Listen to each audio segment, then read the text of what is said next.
What made the Middle Ages so deadly? It wasn't just bad luck, it was baked into everyday life. No warning, no escape, and no second chances.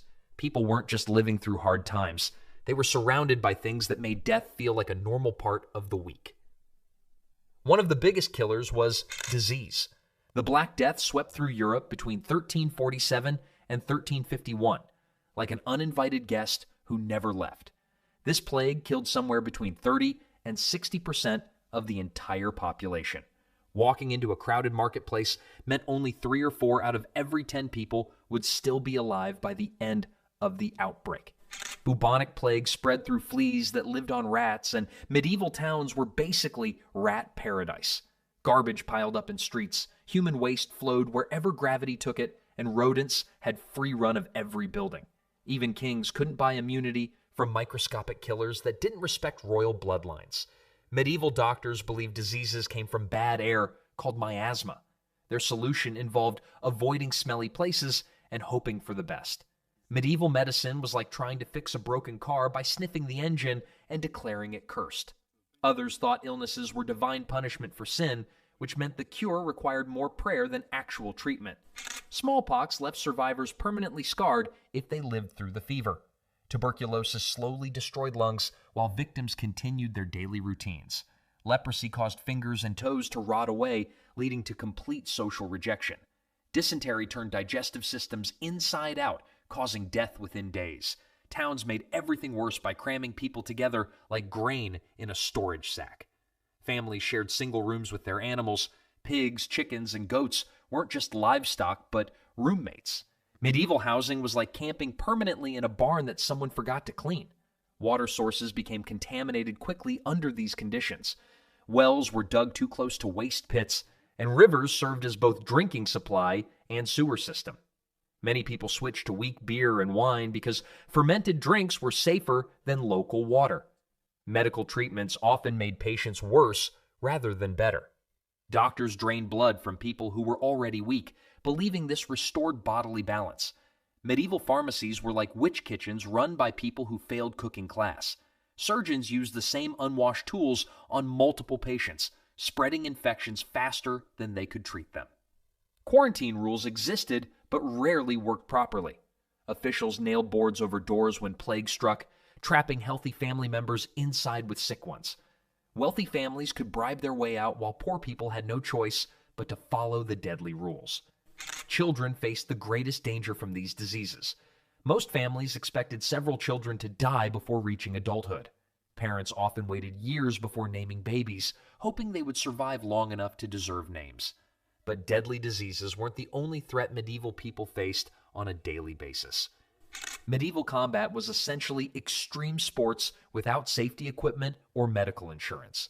Knights in shining armor looked impressive, but underneath all that metal were regular people who bled just as easily as anyone else. Armor was like wearing an expensive suit to a knife fight. It helped, but not as much as you'd hope. Fighting happened face to face with swords, axes, maces, and other creative tools for ending lives. Most battles involved getting close enough to see your opponent's expressions change from confident to terrified. Medieval warfare made modern contact sports look like gentle dance lessons. The real killer wasn't usually the original wound, but what happened afterward. A sword cut might not kill immediately, but infection would finish the job within days. Gangrene turned minor injuries into death sentences as flesh rotted around damaged areas. Battle wounds had about a 50% survival rate, which were terrible odds for something that was supposed to be heroic. Weapons were designed to cause maximum damage through armor and flesh. Warhammers could crush bones through metal plates, while crossbow bolts punched through armor like it was made of paper. Medieval weapons designers clearly weren't concerned with user-friendly features or safety warnings. Full suits of armor could weigh 60 pounds or more. Try jogging in that for several hours while people swing sharp objects at your head. Knights sometimes died from overheating inside their own protective gear during summer campaigns, or drowned when they fell into water because the armor was too heavy for swimming. Battles often lasted hours or stretched across multiple days. Soldiers got exhausted, hungry and thirsty while still needing to stay alive and fight effectively.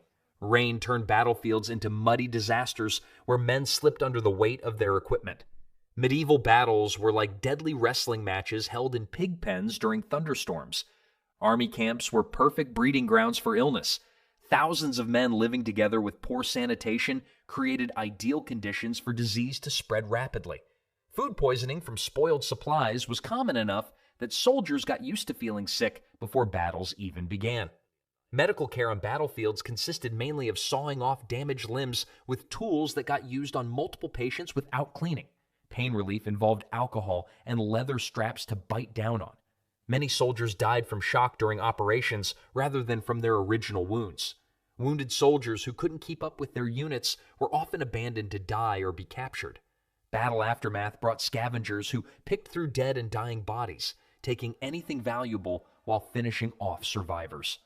The violence of warfare extended beyond battlefields, affecting how people lived and where they could find food to survive. Food security in medieval Europe was about as reliable as predicting tomorrow's weather by looking at clouds.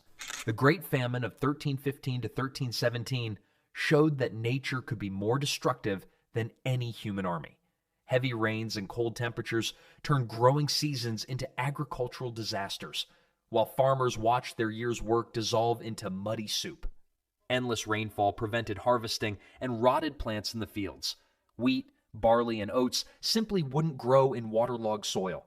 The few crops that survived were often moldy and dangerous to eat, but people consumed them anyway because the alternative was dying of hunger. Medieval grocery shopping was like playing Russian roulette with your digestive system.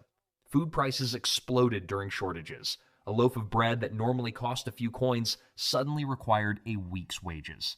Families sold everything they owned just to afford enough food to survive another day. Medieval shopping during famines made modern Black Friday look like a peaceful library visit. Rich families had some protection through stored grain, but even wealth couldn't buy what didn't exist. When crops failed across entire regions, money became worthless. Some nobles ended up eating their seed grain, which guaranteed worse harvests the following year. Poor families made impossible choices during food shortages.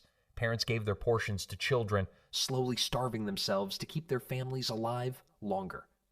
Medieval parenting meant literally taking food from your own mouth to feed your kids. Desperate families sometimes abandoned children at monastery doors, hoping religious communities might have enough resources. Hunger weakened immune systems and made people vulnerable to diseases that healthy bodies might fight off successfully. Malnourished populations became like wounded animals surrounded by predators. The Little Ice Age created additional farming challenges by shortening growing seasons and increasing crop failure risks. Desperate situations led to desperate solutions. People ate tree bark, grass, and dirt mixed with flour to fill empty stomachs. Animals that were normally protected, horses, dogs, cats, and rats, ended up in cooking pots. Some communities resorted to eating leather goods, boiled into soups that provided minimal nutrition. Hunger drove normally honest people to theft and robbery.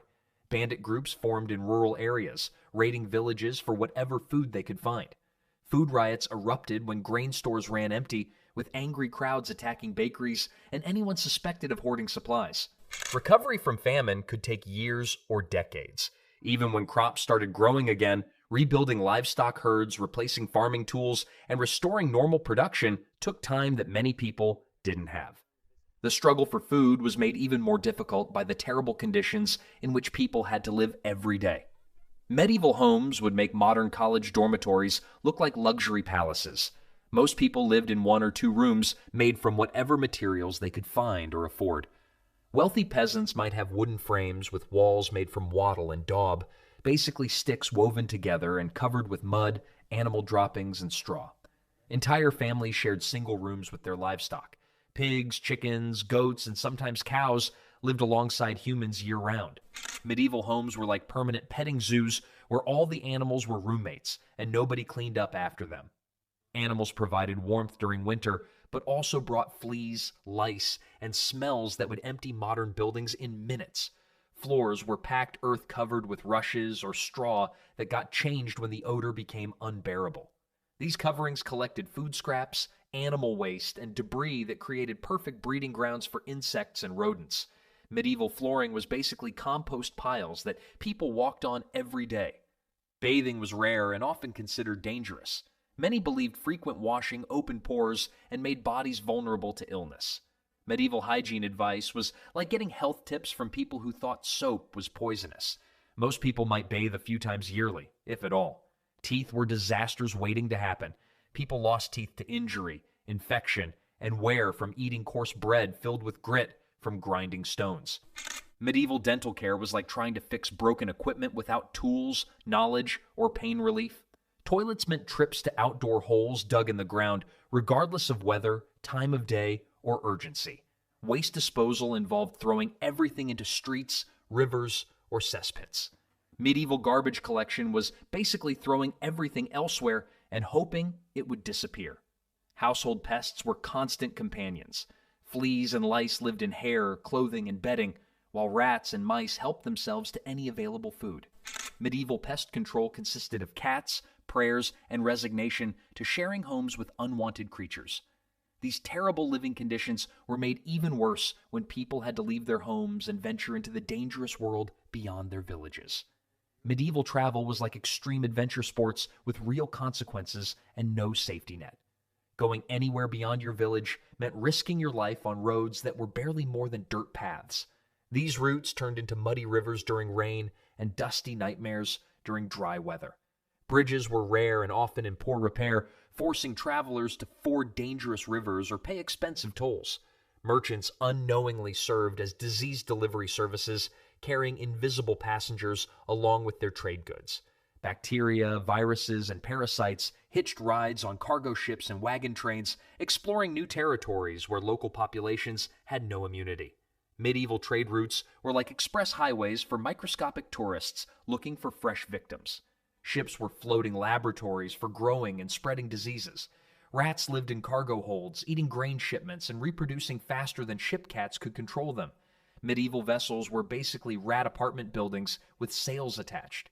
When these disease-carrying ships docked at ports, they unloaded more than trade goods. They delivered death to unsuspecting coastal communities. Port cities became international meeting places for illnesses from around the world. Medieval harbors were like airports for germs, except nobody checked health certificates and everyone was welcome to spread whatever they carried. Venice, Genoa, and other wealthy ports saw constant cycles of disease outbreaks as ships arrived from distant lands. Religious pilgrimages brought together thousands of people from across Europe who then returned home carrying new diseases to their isolated villages. Medieval spiritual journeys were massive gatherings where everyone prayed for salvation while accidentally sharing their microscopic companions. Military campaigns transported armies across vast distances, spreading regional diseases wherever they marched. Soldiers collected new illnesses along the way, creating mobile disease laboratories that infected every community they passed through. Inns and taverns were necessary stops for travelers, but perfect places for diseases to jump between people.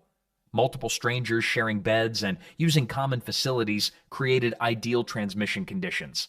Medieval hotels were like disease exchange programs with uncomfortable beds and questionable food. Weather made traveling more dangerous and disease-prone. Rain turned roads into impassable mud that trapped travelers for days in unsanitary conditions, while summer heat caused dehydration that could be fatal for travelers caught on open roads. Communication traveled slowly and unreliably, so disease outbreaks could spread for weeks before distant communities received warnings. Medieval news moved at horse speed, which was usually slower than the plagues it was reporting. All this movement of people, goods, and diseases was made even more dangerous by the constant chaos and violence that plagued medieval society. Medieval government made modern political dysfunction look like a perfectly organized system. Kings, nobles, bishops, and local lords constantly fought over power, territory, and resources, while ordinary people got caught in the middle. Medieval political campaigns were settled with actual swords instead of attack advertisements. Feudalism was supposed to provide order and protection, but often created more chaos than it prevented. Local lords maintained private armies and made their own rules, leading to conflicts that could explode over the smallest disputes. Medieval politics was like having hundreds of different bosses who all hated each other and expected contradictory loyalty. Justice systems were harsh, inconsistent, and frequently corrupt. Punishments might depend more on social status and bribery ability than actual crimes committed.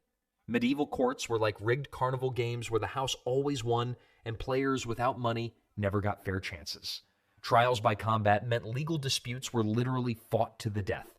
Private armies supposedly maintained order, but often acted like organized bandits when wages ran late. These groups served nobles in theory, but frequently terrorized communities when their employers couldn't pay them. Medieval law enforcement was like hiring pirates to run neighborhood security patrols.